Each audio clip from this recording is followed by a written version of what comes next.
कि मांड प्राचीन नाम था। ये क्वेश्चन आपका देखो, Rajasthan GK, India GK, current affair, Hindi, reasoning, math, science, computer सबके क्वेश्चन देखेंगे। बस आप एकदम अच्छे से धैर्य से क्लास देखो, मोबाइल को रोटेट कर लेना। तो प्रश्न है कि मांड प्राचीन नाम किसका था? प्रतापगढ़ का, जैसलमेर का, करौली का या फिर बूंदी का? तो इसमें आपका विकल्प नंबर कौन सा राइट हो जाएगा? 2 राइट हो जाएगा। यानी मांड आपका जैसलमेर का प्राचीन नाम था। विकल्प नंबर 2 राइट हो जाएगा। एक बात ध्यान रखना, आपका जो करौली है ना, करौली, इसको आपका डांग की रानी कहा जाता है। इसको क्या कहा जाता है? डांग की रानी कहा जाता है। ये किसका प्राचीन या फिर उपनाम है? तो ये आपके करौली का है। और मांड किसका है? जैसलमेर का। अगला क्वेश्चन देखो, उसके बाद अगला प्रश्न क्या पूछा गया है? अगला कि आहट सभ्यता का उत्खनन कार्य सर्वप्रथम किसके नेतृत्व में हुआ था?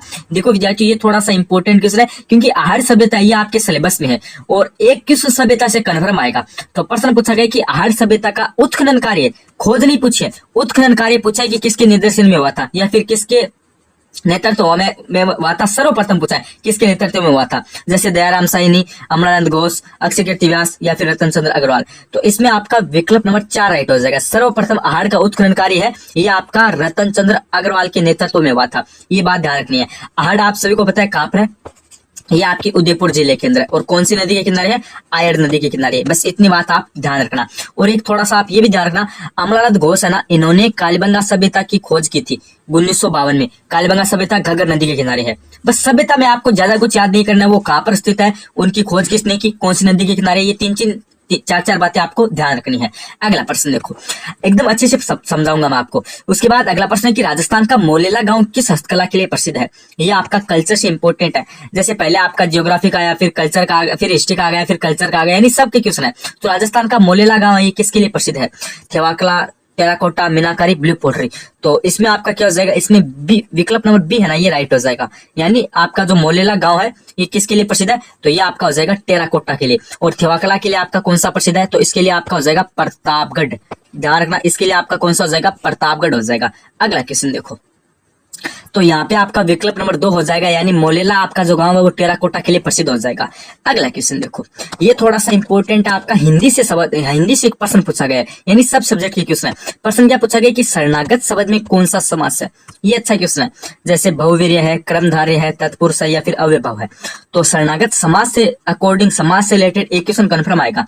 तो शरणागत आपका जो शब्द है ना, शरणागत, इसमें आपका हो जाएगा कौन सा समास? तत्पुरुष समास हो जाएगा। कौन सा समास हो जाएगा? तत्पुरुष। यानी विकल्प नंबर आपका 3 राइट हो जाएगा। अगला क्वेश्चन देखो, उसके बाद विद्यार्थियों अगला प्रश्न क्या पूछा गया है? अगला प्रश्न है कि विशेषण किस शब्द की विशेषता बताते हैं? ये थोड़ा सा आपके लिए इंपॉर्टेंट है, सिंगल क्वेश्चन बन सकता है। अब आप ये मत सोचना कि गुरुजी इतने इजी लेवल के क्वेश्चन आएंगे क्या? बिल्कुल आएंगे। ग्रेजुएट लेवल का एग्जाम था ना, उसमें ऐसा पूछा था कि आपके स्वर संधि के कितने वेद होते हैं, देख लो, इतना इजी प्रश्न आया था। तो ये तो आपका 12th लेवल का है, तो यहाँ पे बिल्कुल प्रश्न आ सकता है। यहाँ पे क्या प्रश्न आ सकता है कि विशेषण है किस शब्द की विशेषता बताते हैं? जैसे संज्ञा की बताते हैं, सर्वनाम की बताते हैं, संज्ञा तथा सर्वनाम दोनों की बताते हैं, या फिर कारक की बताते हैं।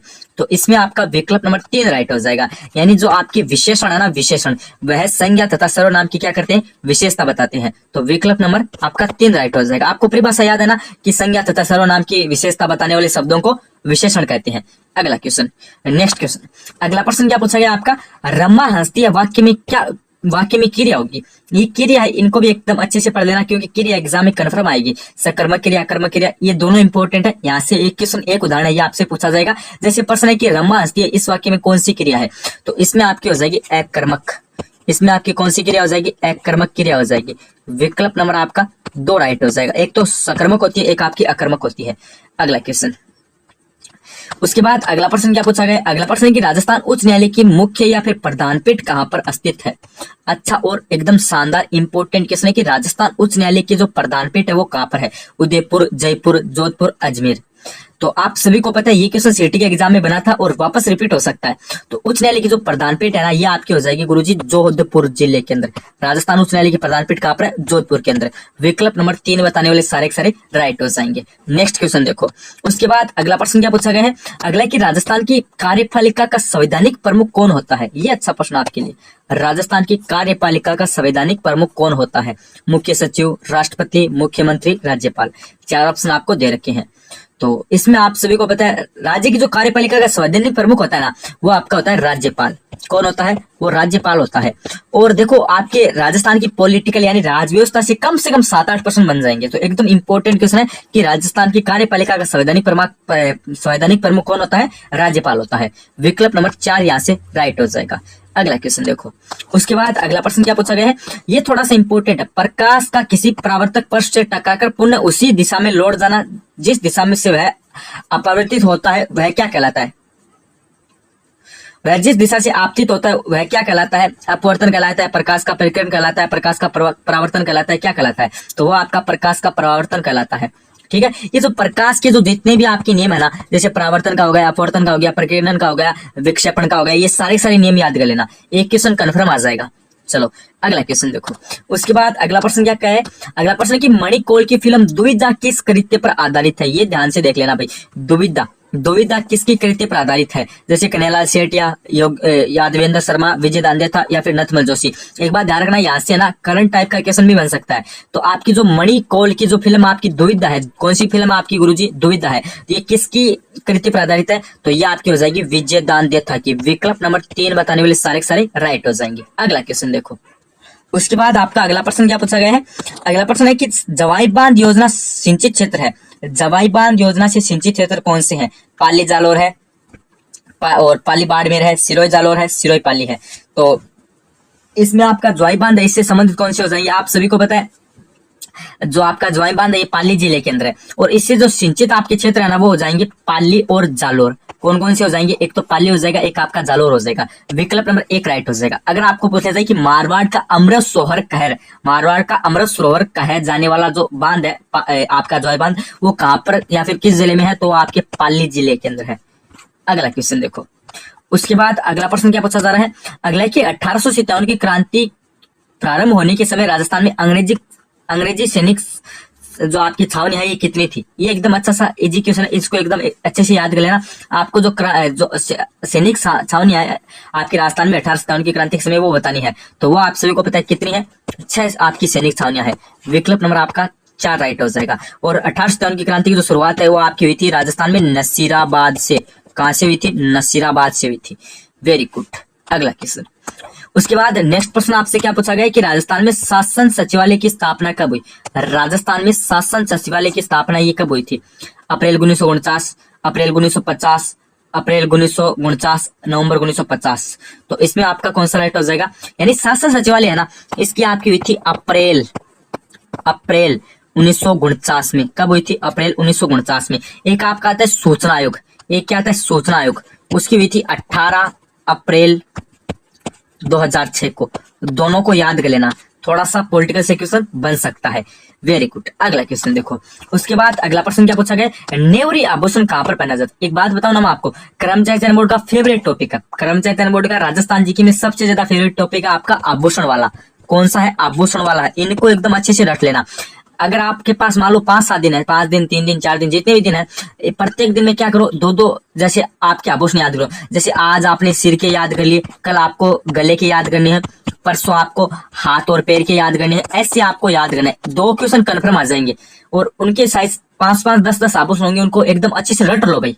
ठीक है, 5-4 दिन में एक जैसे हाथ पैर का करोगे एक दिन गले सिर का करोगे, एक दिन फिर आप जैसे हाथ का हो गया, पैर का हो गया, बाजू का हो गया, ऐसे मतलब कमर के सबके करोगे ना तो आराम से याद हो जाएंगे। तो नेवरी आभूषण ये कहां पर पहना जाता है? दांतों में, हाथों में, गले में, पाँव में।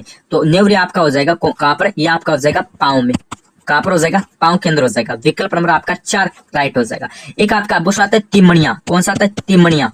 तो तिमणिया आभूषण है वो आप सभी को पता है कहां पर पहना जाता है? तो ये आपके गले में पहना जाता है। एक आपका आता है चोंप। ठीक है, एक चूप होती है वो गढ़वाई जाती है कहां पर? वो दांतों में गढ़वाई जाती है, सोने की होती है वो। ठीक है, और ये सभी जो से आपके आभूषण है वो मैंने आपको ऑलरेडी करवा रखे हैं। अगला क्वेश्चन। अगला प्रश्न क्या पूछा गया कि आधुनिक राजस्थान का निर्माता किसे कहा जाता है? एक ही क्वेश्चन इंपॉर्टेंट है। आधुनिक राजस्थान का निर्माता किसको कहा जाता है? जैसे जयनारायण व्यास को, विजय सेनापति को, मोहनलाल सुखाड़िया को, भोगीलाल पांड्या को। तो आधुनिक राजस्थान के जो आपके निर्माता है ना वो आपके हो जाएंगे मोहनलाल सुखाड़िया। कौन हो जाएंगे? मोहनलाल सुखाड़िया हो जाएंगे। एक बात ये भी ध्यान रखना, सर्वाधिक समय तक मुख्यमंत्री रहने वाले, सर्वाधिक समय तक पद पर रहने वाले मुख्यमंत्री कौन है? सबसे ज्यादा सर्वाधिक काल किस मुख्यमंत्री का है? तो वो आपके मोहनलाल सुखाड़िया का है। विकल्प नंबर आपका 3 राइट हो जाएगा। Very good. अगला क्वेश्चन। उसके बाद अगला प्रश्न क्या पूछा गया? अगला कि मेरठ क्षेत्रीय सभा की स्थापना कब की गई? ये भी एक आपका अच्छा इंपोर्टेंट क्वेश्चन है। मेरठ क्षेत्रीय सभा की स्थापना कब की गई? ये ऑलरेडी पूछा जा चुका है। 1933, 1923, 1943, 1913। तो इसकी आपकी स्थापना हुई थी 1933 के अंदर। मीणा क्षेत्रीय सभा की स्थापना कब हुई? 1933 के अंदर। विकल्प नंबर 1 बताने वाले सारे के सारे राइट हो जाएंगे। अगला क्वेश्चन देखो। उसके बाद विद्यार्थियों अगला प्रश्न क्या पूछा गया है, ये थोड़ा सा इंपॉर्टेंट है। मैंने बोला था ना, ये जो आपके क्रिया वाले टॉपिक है ना, एकदम अच्छे से याद कर लेना। जैसे प्रश्न है कि घोड़ा दौड़ रहा है, वाक्य में क्रिया है, अकर्मक, सकर्मक या फिर संयुक्त या फिर पूर्वकालिक क्रिया। तो घोड़ा दौड़ रहा है, यह आपकी है, इसमें कौन सी क्रिया हो जाएगी? इसमें आपकी अकर्मक क्रिया हो जाएगी। कौन सी क्रिया हो जाएगी? अकर्मक क्रिया हो जाएगी। और ज्यादा एग्जाम में अकर्मक क्रिया के उदाहरण पूछे जाएंगे, ये बात आपको ध्यान रखनी है। हाँ, एक बात तो कन्फर्म है, 99% चांस है कि आपकी जो क्रिया है वो सकर्मक और अकर्मक में से ही होगी। अगर आप तुक्का लगाना चाहो तो इन दो में ही लगाना। अगला क्वेश्चन देखो। उसके बाद नेक्स्ट प्रश्न क्या पूछा गया है, अगला कि जल जीवन मिशन में राजस्थान का कौन सा जिला शीर्ष स्थान पर है? तो जल जीवन मिशन में आप सभी को पता है आपका डीडवाना कुचामन हो जाएगा। ठीक है, चलो, अगर डीडवाना कुचामन नहीं मिले तो आप नागौर कर देना। यह आप सभी को पता है कि तीजो कुरियो आठों काल, यह कहावत राजस्थान की किस विपत्ति को सूचित करती है? तो इसमें देखो, आपको पता है काल नाम आ गया, तो काल आप सभी को पता है, काल यानी क्या होगा? अकाल होगा। किसको ये आपके सूचित करती है? तो ये आपके अकाल को करती है। ये क्वेश्चन तो आपको रटने की भी जरूरी नहीं है, आराम से कर सकते हो। नेक्स्ट क्वेश्चन देखो। अगला क्वेश्चन इंपॉर्टेंट है, मारवाड़ी भाषा का विशुद्ध रूप कहाँ तक दृष्टिगत होता है? तो मारवाड़ी भाषा का विशुद्ध रूप कहाँ तक दृष्टिगत होता है? तो ये आप सभी को पता है कहाँ तक होता है? तो ये आपका होता है जोधपुर एवं उसके सीमावर्ती क्षेत्र में, यानी जोधपुर तक आपको पता है आपकी मारवाड़ी बोली जाती है। उसके बाद ये आपको पता है मारवाड़ी की जगह अलग भाषा ये आपकी स्टार्ट हो जाती है, यानी जोधपुर तक जिला है या फिर उसके जो सीमा के जिले हैं वहां तक मारवाड़ी आपकी बोली जाती है। नेक्स्ट क्वेश्चन देखो भाई। उसके बाद नेक्स्ट क्वेश्चन आपसे क्या पूछा गया है, ये थोड़ा सा इंपॉर्टेंट है, ये छोड़ो, हाँ ये ठीक है। शारदा एक्ट का संबंध है, क्योंकि वो थोड़ा सही टाइप नहीं था। शारदा एक्ट का संबंध है बाल विवाह से या फिर विधवापूर्ण विवाह से या फिर कन्यावध से या फिर दाखन प्रथा से। तो आप सभी को पता है शारदा एक्ट का संबंध है ना, ये आपका हो जाएगा सर जी बाल विवाह से। किससे हो जाएगा रे? बाल विवाह से आपका संबंध हो जाएगा शारदा एक्ट का। नेक्स्ट क्वेश्चन देखो, हाँ यहाँ पे ऑप्शन नंबर 1 राइट हो जाएगा। उसके बाद अगला प्रश्न है कि इसरो की स्थापना कब की गई? इंडिया जीके के कन्फर्म 4-5 प्रश्न आएंगे। इसरो की स्थापना पूछे आपसे कब की गई थी? एकदम अच्छा सा क्वेश्चन है।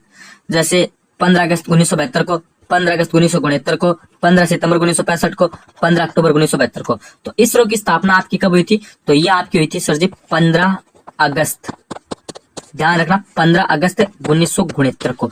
इसरो की स्थापना कब हुई? 15 अगस्त 1969 को। नेक्स्ट क्वेश्चन देखो। उसके बाद नेक्स्ट प्रश्न क्या पूछा गया, इनमें से किस शब्द में ना उपसर्ग नहीं जुड़ा है? ये अच्छा प्रश्न है। उपसर्ग प्रत्यय के कन्फर्म एक प्रश्न आएंगे। देखो आप सभी को पता है कोई शब्द है, मैंने हर क्लास में बताता हूँ आपको, कोई शब्द है उसके पहले लगते हैं वो उपसर्ग हो जाएंगे और आपके जो बाद में लगते हैं वो आपके प्रत्यय हो जाएंगे। बस इसमें इतना क्या सोचने वाली बात है। और कोई भी शब्द है अगर आपको इसमें प्रत्यय या फिर उपसर्ग का पता नहीं लग रहा है तो एक शानदार ट्रिक आपकी, ट्रिक क्या है गुरुजी? ट्रिक आपकी यही है कि जो भी शब्द आपको पूछा या फिर जो भी शब्द दिया गया है प्रत्यय उपसर्ग का, उसको कम से कम मन के अंदर यानी मन ही मन में 3 बार पढ़ो भाई। 3 बार आपको उस शब्द को बोलना है, मन ही मन में 3 बार उस शब्द को बोलना है, तो आपको अपने आप पता चल जाएगा कि इसमें कौन सा प्रत्यय और कौन सा उपसर्ग है। तो इसमें से कौन से में आपका प्रयोग नहीं हुआ है? देखो भाई कौन से में नहीं जुड़ा है, जैसे नाखुश आपको पता है इसमें उपसर्ग लगा है अभी, जैसे ना उपसर्ग हो गया। उसके बाद खुश आपका क्या हो गया? शब्द हो गया मूल। उसके बाद देखिए ना लायक, इसमें देखो ये तो हो गया ना उपसर्ग और ये लायक हो गया क्या? मूल शब्द। ठीक है। उसके बाद देखिए ना पसंद, तो ना उपसर्ग हो गया और पसंद आपका क्या हो गया? मूल शब्द। ना उपसर्ग पसंद मूल शब्द। उसके बाद देखिए ना, अब ना तो उपसर्ग हो गया, लेकिन जुग क्या होता है? जुग, जुग कोई शब्द थोड़ी ना होता है, तो इसमें क्या हुआ है? इसमें कोई भी आपका उपसर्ग का प्रयोग नहीं हुआ है। नेक्स्ट क्वेश्चन देखो भाई। ठीक है, ये कंप्यूटर से प्रश्न है कि रैम से क्या तात्पर्य है? तो इसमें क्या हो जाएगा? तो इसमें देखो रैम से आपका क्या तात्पर्य? रैम का आपका जो विस्तृत रूप है वो क्या है? तो वो आपका हो जाएगा रैंडम एक्सेस मेमोरी। रैम से क्या तात्पर्य है? Random access memory. Next question देखो भाई। उसके बाद नेक्स्ट प्रश्न आपसे क्या पूछा गया, निम्न में से बालका स्तूपों का प्रकार नहीं है? पैराबोलिक, बरखान, रेखीय या फिर इंसलबर्ग। तो इंसलबर्ग है, ये कोई बालका स्तूप नहीं है। रेखीय, बरखान ये और आपके पैराबोलिक ये सभी आपके बालुका स्तूप है। एक बात ध्यान रखना, अगर आपको पूछ लिया जाए राजस्थान में सर्वाधिक बालुका स्तूप कहां पर है, सर्वाधिक बालुका स्तूप, सर्वाधिक बालू का स्तूप है आपके जैसलमेर के अंदर। कहां पर है भाई सर्वाधिक बालू का स्तूप? आपके जैसलमेर के अंदर। एक बात आपको ये भी ध्यान रखनी, अगर आपको पूछ ले सर्वाधिक प्रकार के बालू का स्तूप, तो आपके हो जाएंगे जोधपुर। अरे गुरुजी आप कंफ्यूज कैसे कर रहे हो? कंफ्यूज नहीं कर रहा हूं मैं, आपको डाउट क्लियर कर रहा हूं। जैसे सर्वाधिक बालू का स्तूप है ना, जैसे ज्यादा क्षेत्रफल में, वो तो आपके हैं जैसलमेर में। और सर्वाधिक प्रकार के ना, जैसे अलग अलग प्रकार हो गए, सीप हो गया, बरखान हो गया, पैराबोलिक हो गया, अनुदैर्य हो गया, अनुप्रस्थ हो गया, तो ये अलग अलग प्रकार के ना, ये सर्वाधिक हो जाएंगे जोधपुर में। और वैसे सर्वाधिक क्षेत्रफल हो जाएगा जैसलमेर के अंदर। नेक्स्ट क्वेश्चन देखो भाई। उसके बाद नेक्स्ट प्रश्न क्या है कि भारतीय संविधान का कौन सा अनुच्छेद उत्पन्न करता, भारतीय संविधान का कौन सा अनुच्छेद उत्पन्न करता है कि प्रत्येक राज्य के लिए एक राज्यपाल होगा? ये एक अच्छा क्वेश्चन है। प्रत्येक राज्य के लिए एक राज्यपाल होगा, ये संविधान के किस अनुच्छेद में दी गई बात है, या फिर ये संविधान के किस अनुच्छेद से संबंधित है?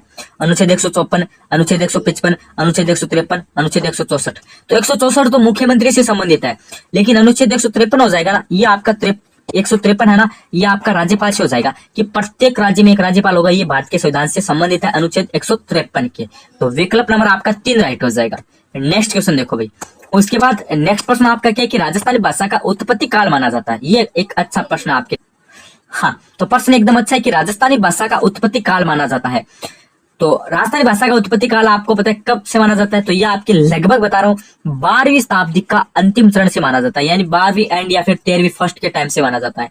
ठीक है, तो ज्यादा राइट इसमें 12वीं अंतिम होगा। अगर ये ऑप्शन में नहीं मिले तो आप 13वीं शताब्दी का प्रारंभ काल करके आ जाना, आपका राइट हो जाएगा। चलो नेक्स्ट क्वेश्चन देखो। उसके बाद अगला प्रश्न है कि गोडवाड़ी क्या है? ये एक अच्छा प्रश्न है भाई। गोडवाड़ी क्या है? मारवाड़ी क्यों बोली है, मालवी क्यों बोली है, मेवाड़ी क्यों बोली है, हाड़ौती क्यों बोली है? तो गोडवाड़ी आप सभी को पता है क्या है? तो ये आपकी एक मारवाड़ी क्यों बोली है। ठीक है, मारवाड़ी भाषा है ना आपकी, मारवाड़ी भाषा उसकी बोली है। ये आपकी गोडवाड़ी बोली जैसे जालोर सिरोही का क्षेत्र है ना, वहां पर बोली जाती है। ज्यादा जालोर का क्षेत्र उसमें बोली जाती है। ठीक है, जालोर पाली का आसपास का क्षेत्र वहां पर। अगला क्वेश्चन देखो। उसके बाद अगला प्रश्न क्या है कि गोगा जी के गुरु कौन थे? देखो गोगा जी का जन्म आप सभी को पता है ददरेवा चूरू के अंदर हुआ था। और इनके जो गुरु थे ना, देखो तेजा जी एक अपने आप में लोक देवता है, बाबू जी भी एक अपने आप में लोक देवता है, और 15 जी नहीं होंगे तो गोगा जी के गुरु है ये कौन हो जाएंगे? गोगा जी के गुरु हो जाएंगे गो से गोगा जी और गो से गोरखनाथ जी। तो गोगा जी गुरु कौन है? गोरखनाथ जी। तो विकल्प नंबर आपका 1 राइट हो जाएगा। चलो नेक्स्ट क्वेश्चन देखो भी। उसके बाद अगला प्रश्न क्या पूछा गया है कि निम्न में से किस मंदिर को खंबों का अजायब बगर कहा जाता है? ये अच्छा प्रश्न भाई। निम्न में से किस मंदिर को खंबों का अजायब बगर कहा जाता है? रणकपुर के जैन मंदिर को, या फिर विमल साई मंदिर को, या फिर लवन साई मंदिर को, या फिर दुलेव ऋषभ देव के मंदिर को? देखो रणकपुर का जो जैन मंदिर है ना, ये आपका पाली डिस्ट्रिक्ट के अंदर है। ठीक है, और इसका जो प्रमुख वास्तुकार है वो कौन था? दीपा या फिर दीपाक था। ये भी बात ध्यान है आपको। रणकपुर के जैन मंदिर में कितने खंबे? आपके 1444 खंबे हैं।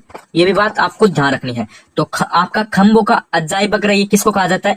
यह आपका कहा जाता है विकल्प नंबर 1 यानी रणकपुर के जैन मंदिर को। ये क्वेश्चन बना था बीएसटीसी 2021 के टाइम, ये क्वेश्चन बना था भाई, तो क्वेश्चन बन सकता है। खंबे कितने थे आपके? 1444 खंबे। नेक्स्ट क्वेश्चन देखो भाई। उसके बाद अगला प्रश्न क्या पूछा गया है? अगला कि बिनोटा क्या है? ये तो एकदम अच्छा प्रश्न है भाई, आपको पता है, इसमें कोई इतना मेरे हिसाब से बताने की जरूरत नहीं है। दूल्हा दुल्हन के विवाह की जूतियां, उसको बिनोटा कहा जाता है। चलो उसके बाद हाँ, ये क्वेश्चन ऑलरेडी बन चुका है, ये थोड़ा सा इंपॉर्टेंट है भाई।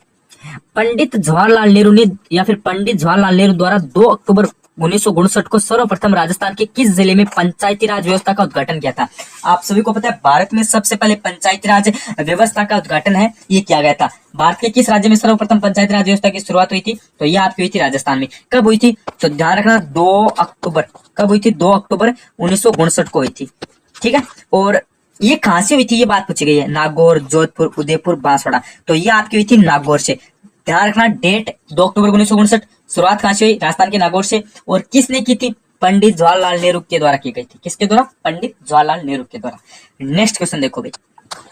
अगला प्रश्न क्या पूछा गया कि राजस्थान के प्रथम विधानसभा उपाध्यक्ष कौन थे? ये अच्छा प्रश्न आपके लिए। राजस्थान के प्रथम विधानसभा उपाध्यक्ष पूछे हैं नरोत्तम लाल जोशी, टीकाराम पालीवाल, श्री लाल सिंह सख्तावत, या फिर रामकिशोर व्यास। ये भी एक अच्छा और इम्पोर्टेंट क्वेश्चन है। तो प्रश्न क्या पूछा गया कि राजस्थान के प्रथम विधानसभा अध्यक्ष कौन थे? तो राजस्थान के प्रथम विधानसभा अध्यक्ष कौन हो जाएंगे? सॉरी, उपाध्यक्ष कौन हो जाएंगे? उपाध्यक्ष पूछा भाई, ध्यान देखना, ध्यान से देख लेना। तो उपाध्यक्ष हो जाएंगे आपके राजस्थान विधानसभा के पहले श्री लाल सिंह सख्तावत। राजस्थान के प्रथम विधानसभा उपाध्यक्ष कौन थे? श्री लाल सिंह सख्तावत। और राजस्थान के विधानसभा के प्रथम अध्यक्ष कौन हो जाएंगे? नरोत्तम लाल जोशी। राजस्थान विधानसभा के प्रथम प्रोटेम स्पीकर कौन हो जाएंगे? तो वो आपके हो जाएंगे जसवंत सिंह। तो इनमें आपको कंफ्यूज नहीं होना है। अध्यक्ष नरोत्तम लाल जोशी और आपके उपाध्यक्ष श्री लाल सिंह शक्तावत और आपके प्रोटेम हो जाएंगे जसवंत सिंह। अगला प्रश्न है कि किस लोक देवता की पत्नी उनकी मृत्यु के बाद सती हो गई? तो इनमें आपका विकल्प नंबर कौन सा राइट हो जाएगा? इनमें आपके विकल्प हो जाएंगे बी यानी तेजा जी। चलो नेक्स्ट क्वेश्चन देखो भाई। उसके बाद ये अच्छा प्रश्न है, ये चलो कोई इंपॉर्टेंट नहीं है, ये ठीक है भाई। काजरी का पूरा नाम क्या है? ये अच्छा और इंपॉर्टेंट क्वेश्चन, इस पे आप स्टार लगा लो। काजरी का पूरा नाम क्या है? Central agriculture zone research institute है, या फिर central auto zonal research institute है, या फिर आपके एक ऑप्शन और दे रखा है central arid zone research institute है, या फिर central arid zonal research institute है। तो ये आपकी जो काजरी है ना, इसका पूरा नाम हो जाएगा क्या? इसका नाम हो जाएगा पूरा central arid zone research institute. वापस पढ़ो, central arid zone research institute. ये गुरुजी कहाँ पर है आपकी काजरी? ये काजरी आपकी है जोधपुर जिले के अंदर। कहाँ पर है भाई? जोधपुर जिले के अंदर है। तो गुरुजी इसकी स्थापना कब हुई थी? 1959 के अंदर हुई थी। तो गुरुजी काजरी किसके लिए बनाई गई थी? क्योंकि ये क्वेश्चन सीटी रजिस्टर में बन गया है। तो काजरी की स्थापना किसके लिए की गई थी? मरुस्थल को रोकना, वहां पर वृक्षारोपण करना, अधिक से अधिक क्या करना? वृक्षारोपण करना, और वहां पर आपको पता है शुष्क जमीन है पश्चिमी मरुस्थल में, तो वहां पर कुछ उपाय करना। ये आपकी प्रमुख काजरी की विशेषता थी, या फिर उसके लिए काजरी की स्थापना की गई थी। तो यहाँ पे विकल्प नंबर आपका 3 राइट हो जाएगा। अगला क्वेश्चन देखो। अगला प्रश्न क्या पूछा गया कि छपनिया अकाल किस समय पड़ा था? तो छपनिया अकाल आपको ध्यान रखना है 1899 के समय पड़ा था। नेक्स्ट क्वेश्चन देखो, ये ठीक है, इंपोर्टेंट। केंद्र शासित प्रदेश जम्मू एवं कश्मीर की राजधानी श्रीनगर किस नदी के किनारे स्थित है? तो श्रीनगर है, ये आपके किस नदी के किनारे है? व्यास, चेनाब, झेलम, रावी। तो श्रीनगर आपका किसके किनारे हो जाएगा? ये आपका हो जाएगा झेलम नदी के किनारे। अरे कौन सी नदी के किनारे हो जाएगा? रे झेलम नदी के हो जाएगा। विकल्प नंबर 3 राइट हो जाएगा। नेक्स्ट क्वेश्चन देखो। अगला प्रश्न क्या है कि डिंगला, बिडरिया, नाथद्वारिया ये सभी क्या है? डिंगला, बिडरिया, नाथद्वारिया ये सभी क्या है? तो ये सभी आपको पता है मेवाड़ के प्रसिद्ध तांबों के सिक्के हैं। मेवाड़ में प्रसिद्ध तांबों के सिक्के हैं आपके डिंगला, बिडरिया, नाथद्वारिया। तो विकल्प नंबर आपका 1 बताने वाले यहाँ से सारे के सारे करेक्ट हो जाएंगे। नेक्स्ट क्वेश्चन देखो। उसके बाद अगला प्रश्न देखो, ठीक है भाई, मिट्टी के घड़े में पानी के ठंडे होने का कारण क्या है? आप सभी को पता है, एक बात आपको यहाँ पे ध्यान रखनी है। हाँ, तो आप सभी को पता है भाई, इसमें बताने की जरूरी नहीं है कि मिट्टी के जो घड़े होते हैं ना, ठीक है, उनमें आपका पानी है, ये फ्रिज की तुलना में भी एकदम अच्छा ठंडा और मीठा होता है। तो मिट्टी के घड़े में पानी ठंडे रहने का कारण क्या है? वाष्पन है, गुरुत्वाकर्षण है, या फिर संलयन है, या फिर विसरण है। तो इनमें नीचे के जो गुरुत्वाकर्षण है, इसका क्या मतलब हुआ? इसके कारण थोड़ी ना रहता है पानी ठंडा, तो ये तो गलत हो जाएंगे नीचे के नीचे तीनों। तो गुरुजी वो किसके कारण रहता है? तो वो आपके वाष्पन के कारण रहता है। मिट्टी के घड़े में पानी ठंडा क्यों रहता है? वाष्पन के कारण रहता है। चलो